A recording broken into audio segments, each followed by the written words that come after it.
Voilà donc Atassa qui se rend compte que son crocodile, son caillou qu'il avait chez lui, qui ne lui servait pas à grand chose, est parti. Elle est maintenant Bengis. Ah, ça fait mal. José a chanté. Allez bien écouter ce que José a dit. Sinon là, c'est la vérité. Le gars commence à écrire à tel, il appelle la parole, il fait le boucan, il dit comment il va porter plainte. Oh. Ma soeur lui dit que mon ami, elle est partie depuis, il faut t'occuper de tes enfants. Le gars dit que comme j'ai pris les enfants, je suis partie lécher chez ma soeur, il ne s'occupe pas des enfants là, parce que j'ai fait le choix de les prendre, de les garder. Ma soeur lui dit que est-ce que je suis même d'abord surprise? C'est-à-dire que le contraire m'aurait étonné. On connaît Atassa. Atassa ne prend jamais ses responsabilités au sérieux. Ou bien, bon voilà, je suis alors arrivée en Europe. L'Europe. Nathalie, j'ai pleuré. J'ai pleuré. J'ai dit que Seigneur, c'est comme ça la vie. Donc c'est comme ça la vie. C'est pour ça que je continue de vous dire, ne perdez jamais au grand jamais espoir. Je dis bien, ne perdez jamais au grand. Ça c'est pour les personnes qui sont déterminées à réussir. Tant que tu es dans cette vie-là et que tu vis, même si tu traverses les choses les plus improbables, même si tu as les dettes jusqu'au milieu de ta tête, un jour tes dettes vont finir parce que tu vas te battre à les rembourser. Un jour tu auras la paix parce que tu auras choisi ta vie et que tu auras choisi d'être heureuse ou heureux. Ne vous découragez jamais. Voilà Atassa qui m'écrit sur les réseaux sociaux, il me cherche partout. Coro, pardonne-moi. Je suis désolée si je t'ai fait du mal. Vraiment, excuse-moi. J'ai dit que papa, toi et moi, c'est fini. Entre-temps, le gars ne savait pas que quand je suis partie là, c'est que je suis mariée. Le gars se disait que peut-être j'ai eu un réseau. J'ai filmé comme ça là sur Facebook. J'ai posté mon mariage. Le gars voulait devenir fou. Atassa voulait devenir fou. Il voulait devenir fou. Il n'a pas appelé qui. Il n'a pas vu qui. Dit comment les gens sont méchants. Comment. Mes belles-sœurs m'écrivent là-bas. Mes co-épouses m'écrivent que maman, tu as fait fort.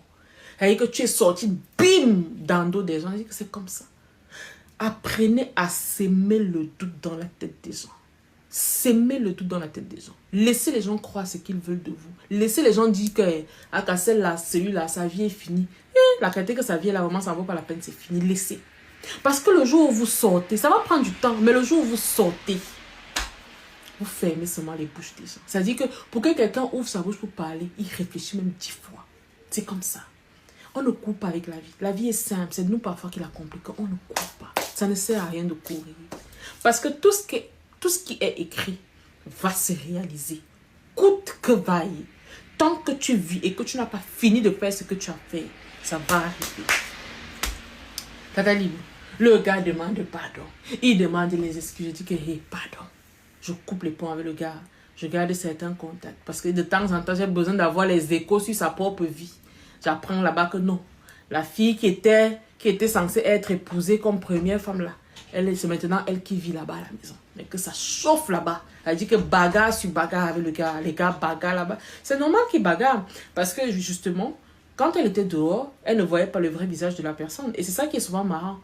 Beaucoup d'hommes là sont là, ils viennent vers vous. Vous êtes les maîtresses, ils sont avec vous. Ils vous montrent que leur bon côté. Mais à leur femme, ils montrent le mauvais côté. Et c'est la femme là qui supporte tout le mauvais côté que vous ne subissez pas. Maintenant, quand on vous prend, vous met dans la maison, ils vous montrent aussi le mauvais côté là. Maintenant, il s'agit de supporter le mauvais côté là.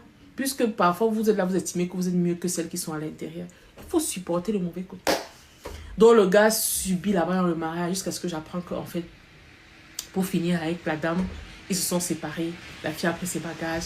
Elle est partie. Ça, je te parle là, ils étaient déjà peut-être à 2 ans ou 3 ans de relation. La fille est finalement partie de la maison. Il s'est retrouvé seul. Depuis lors, depuis que je suis partie d'Tata Lilou, il n'a jamais appelé même pour prendre les nouvelles des enfants. Il n'a jamais envoyé même un bonbon à ses enfants. Même chercher à savoir comment ses enfants sont devenus. Rien. Jusqu'à ce que mes enfants ont voyagé, mes enfants sont venus me trouver ici. Voilà ce qu'on appelle un homme et un vrai. Un homme te rencontre, il te récupère, il ne te juge pas. Il n'utilise pas tes faiblesses pour te détruire. Il n'utilise pas tes confessions pour te mettre mal à l'aise. Au contraire, il te tient par la main, il te soulève, il te guide, il prend son argent, il fait des sacrifices pour que tu sois bien. Il fait monter tes enfants. C'est ça qu'on appelle l'épreuve d'amour. C'est ça qu'on appelle les preuves de considération. Vos preuves d'amour ou parce que quelqu'un va te, je sais pas, va t'accompagner chez ta mère. Ça, c'est pas des preuves d'amour. Les preuves d'amour, c'est ça. Les gros sacrifices que les gens font pour vous montrer qu'ils sont avec vous. C'est ça. Aujourd'hui, je suis mariée. J'ai une certaine stabilité. Et franchement, je suis très contente. Si on m'aurait dit il y a de cela quelques années que j'allais vivre ce que je vis aujourd'hui, je n'allais pas croire. J'ai mon petit boulot, je suis ménagère, mon mari a son travail et on vit très bien. On a notre petite stabilité, on est tranquille. Je tiens à dire ici que la vie n'est pas toujours facile, c'est normal, c'est la vie de tous les jours, rien n'est rose. Mais contrairement à ce que j'ai vécu avant, je préfère ma vie d'aujourd'hui. C'est aussi pour vous dire encore que quand tu vis l'instant, là, tu ne sais pas ce qui va se passer demain. Elle ne pouvait pas imaginer un jour qu'elle allait se retrouver en Suisse et vivre sa meilleure vie, être avec un homme qu'elle aime, avec qui elle partage tout, des bons comme des mauvais moments. Et en plus avoir ses enfants à ses côtés. Quand un homme fait ce genre de sacrifice, à part dire merci et remercier la nature, qu'est-ce qu'on peut faire d'autre? La vie est comme ça, les gars. C'est pour ça que je continue de vous dire, ça ne va pas. N'ayez pas honte. Partez. Ce n'est pas un homme qui va peut-être venir changer votre vie, ou bien votre destin. Peut-être votre propre décision va faire en sorte que vous changez complètement votre destin ou votre vie. Ayez le courage de partir si ça ne va pas. C'est important. Aujourd'hui, je remercie le Seigneur. Je remercie toutes les personnes qui m'ont soutenu pendant que je traversais toute cette traversée qui était difficile. En particulier ma grande sœur qui a toujours été là pour moi. En tout cas, nous félicitons la grande sœur en question. C'est une grande sœur qui avait les yeux ouverts. Et elle était déterminée à ce que sa sœur se porte bien quelque part. Et aujourd'hui, tu es heureuse. Nous pouvons que te souhaiter bonne chance, longue vie, afin que tu puisses voir tes enfants réussir, être peut-être mamie dans quelques années ou pas du tout, on ne sait pas. D'ici là, je tiens à vous dire ceci. Portez-vous bien. La chronique est terminée. Profitez-en. Allez, bisous.